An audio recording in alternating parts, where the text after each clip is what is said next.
Perkenalkan, nama saya Irena Lydia. Saya adalah mahasiswi dari Universitas Islam 45 Bekasi, Prodi Pendidikan Guru Sekolah Dasar, mata kuliah PKLH kelas paralel 2, semester 2. Dan di video kali ini, materi yang akan saya bahas mengenai permasalahan lingkungan di Indonesia beserta penyebabnya, dampak, dan solusinya.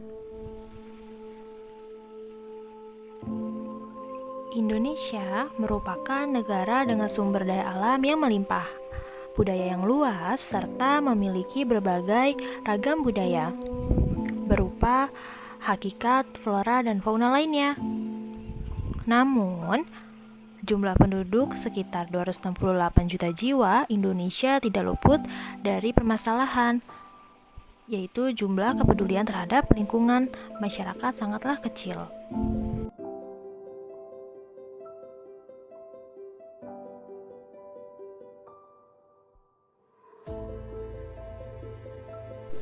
Nah, sekarang yang akan kita bahas kali ini yaitu mengenai permasalahan lingkungan. Nah, apa saja permasalahan lingkungan? Nah, sekarang kita akan membahasnya satu persatu. Sebetulnya banyak sekali permasalahan-permasalahan yang ada di sekitar kita.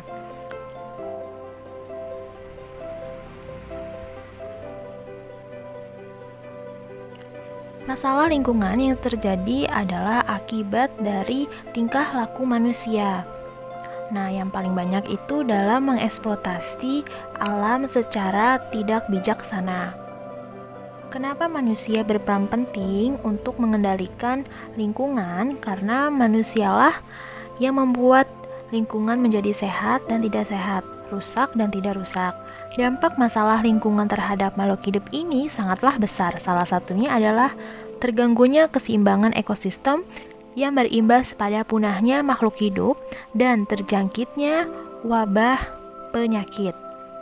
Sekarang, bagaimana upaya penanggulangan masalah lingkungan harus menjadi prioritas pemerintah dan masyarakat. Ini harus ada kerjasama antara kedua belah pihak. Permasalahan lingkungan yang sangat serius yang berada di negara kita, di Indonesia, yaitu adalah sampah. Sampah. Karena sampah ini sampai saat ini masih memiliki jumlah penduduk terbanyak di dunia dan belum bisa diatasi karena selama ini sampah sepenuhnya menjadi tanggung jawab pemerintah. Dampak sampah. Yang pertama berdampak untuk kesehatan, yang kedua berdampak pada udara, yang ketiga berdampak pada kehidupan sosial, dan yang keempat menyebabkan kerusakan ekologis. Penyebab sampah. Yang pertama, peningkatan jumlah sampah diakibatkan oleh rendahnya kesadaran dan pendidikan masyarakat. Yang kedua, lemahnya peraturan juga penyebab banyaknya sampah karena pembuangan sampah tidak dihukum dengan tegas. Yang ketiga, jumlah penduduk yang meningkat juga menyebabkan peningkatan jumlah sampah. Yang keempat, sampah di sekitar kita banyak yang tidak dibuang di tempatnya. Solusi menanggulangi sampah. Yang pertama, pilah dan buang sampah pada tempatnya. Yang kedua, membawa kantung belanjaan dan alat makan sendiri. Yang ketiga, daur ulang dan buat kompos dari sampah. Yang keempat, memilah sampah plastik. Yang kelima, memakai plastik yang dapat digunakan kembali. Yang keenam, terus menggunakan kembali barang-barang yang sudah kita pakai. Sekarang yang kedua, yaitu pencemaran air.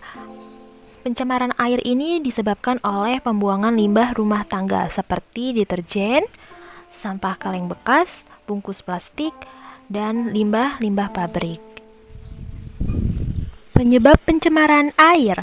Yang pertama, limbah industri. Limbah ini disebut dengan limbah organik. Limbah dari jenis pabrik ini berupa cairan panas, berbusa, mengandung asam belerang. Dengan bau yang sangat menyengat, limbah ini disebut dengan limbah anorganik.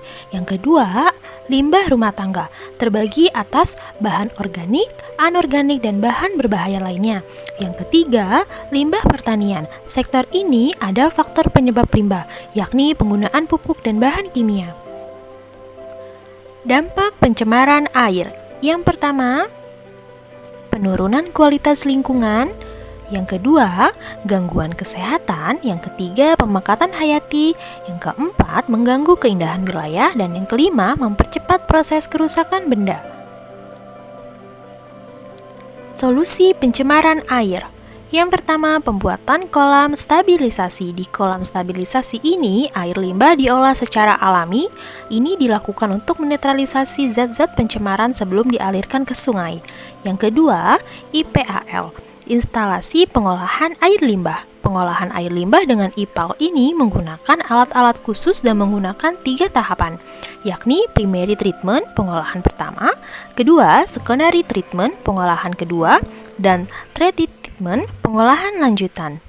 Yang ketiga, pengolahan ekstrakta. Pengolahan ini dapat ditemukan dalam sepi tank yang biasa diolah dengan cara anaerobik menjadi biogas. Setelah itu bisa dimanfaatkan sebagai sumber gas. Selanjutnya yang ketiga, pencemaran udara. Disebabkan karena adanya asap udara motor, asap pabrik, asap pembakaran sampah. Hal ini secara otomatis itu adalah menjadi permasalahan yang sangat serius mengenai lingkungan kita. Penyebab pencemaran udara. Yang pertama, kendaraan bermotor. Yang kedua, asap rokok. Yang ketiga, asap pabrik. Yang keempat, limbah rumah tangga. Dampak dari pencemaran udara. Yang pertama, kualitas udara yang menurun akibat pencemaran ini menimbulkan berbagai penyakit, terutama penyakit pernafasan. Yang kedua, letusan gunung berapi yang menimbulkan abu vulkanik juga membuat udara tercemar dan mengakibatkan hujan asam. Hujan asam ini mengandung sulfur yang mengganggu pertumbuhan tanaman. Yang ketiga, timbulnya efek rumah kaca, yakni peningkatan suhu bumi karena konsentrasi karbon dioksida dan karbon monoksida yang tinggi di atmosfer. Yang keempat, penggunaan produk pendingin ruangan yang mengandung CVC seperti freezer dan AC dapat merusak lapisan ozon.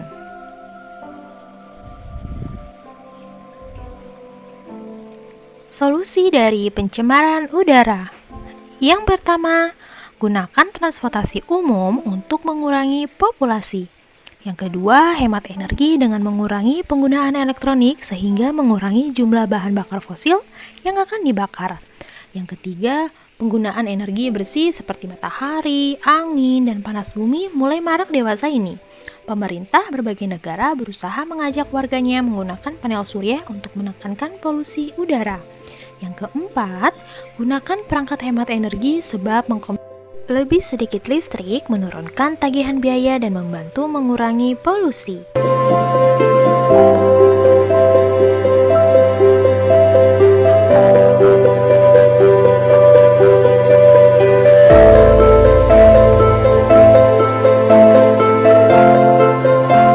Nah, itu tadi teman-teman mengenai pembelajaran kita kali ini.